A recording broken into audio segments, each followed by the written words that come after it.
எல்லாருக்கும் வணக்கம். என் பேர் பிரீத்தி. நேர்கள் அனைவருக்கும் குடியரசு தின வாழ்த்துக்கள். எல்லாரும் என்கிட்ட கேட்ட ஒரு கேள்வி, how did Swami Vivekananda change your life, your thoughts, transformation and your inspiration.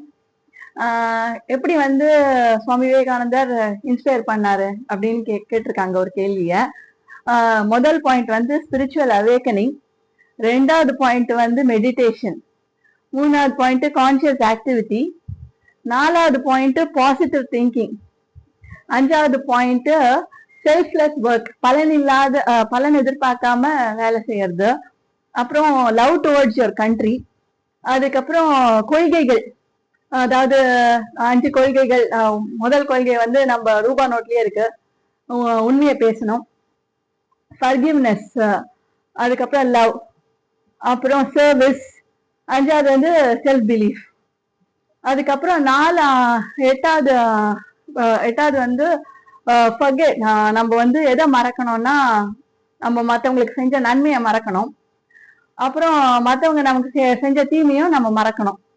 எதை நம்ம ஞாபகப்படுத்திக்கணும்னா நம்ம இந்த உலகத்துல இருக்க போற நாட்கள் வந்து ரொம்ப குறைச்சலான நாட்கள். அதனால எல்லாரையும் ஒருத்தர் அப்ரிஷியேட் பண்ண நம்ம கத்துக்கணும்.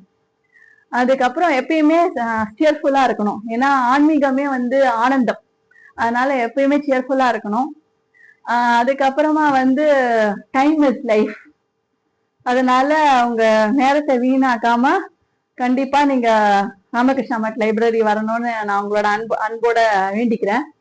அதுக்கப்புறமா weakness is death and strength is life, அதனால கண்டிப்பா நீங்க ராமகிருஷ்ணா மட் வந்து உங்க காலத்தை வீணாக்காம